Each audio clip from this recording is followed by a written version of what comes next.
কোন জামাত ইসলামের ছাত্রী সংস্থার মহিলা কর্মীরা আপনাদের বাসায় গেলে 999-এ ফোন দিবেন, পুলিশ ডাকবেন, ধরাই দিবেন, ঝামেলা শেষ।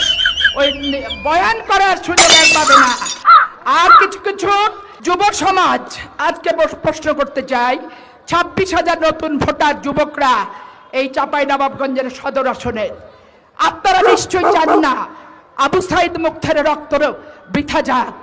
বৃথা যদি না যায় যেতে চায়, বৃথা যদি না যাক এটা চান, তাহলে বোল্ডার মুরগি আর মোটা চাইলের ওই পিকনিক পার্টি চলছে ভাই।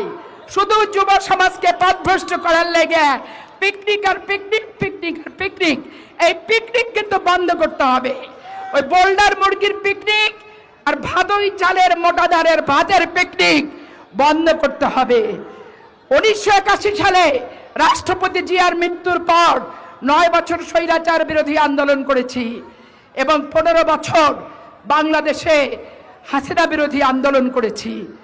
আজকে চরাঞ্চলের মানুষকে বলতে চাই, আপনাদের সাথে চরের মানুষ হিসেবে আমাদের সম্পর্ক, চরাঞ্চলের মানুষ হিসেবে সম্পর্ক।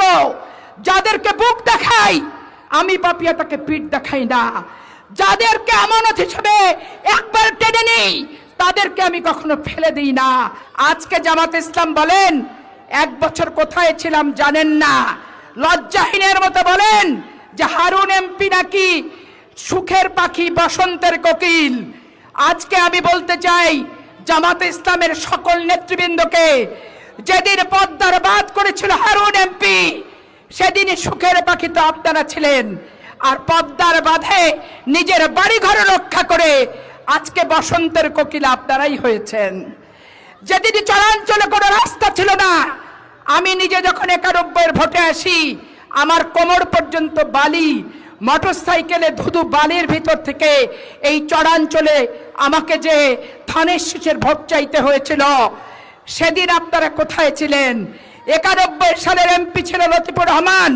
আল্লাহকে হাজির নাজিল করে বলতে পারবেন যে কোথাও একটা সিমেন্ট রড বালি কি ইটের গাঁথনি আপনি গেঁথেছেন?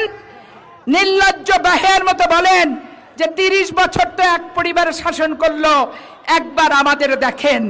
আরে ভাই, সারা জীবন তো বিএনপি আওয়ামী লীগের দয়া দাক্ষিণ্য নিয়ে বড় হলেন, এখন আবার নাবালক আবার সাবালক হচ্ছে। বিরোধী দল 2 নাম্বার হবেন না 3 নাম্বার হবেন, ওইটা জাতীয় পার্টির সাথে কম্পিটিশন করেন।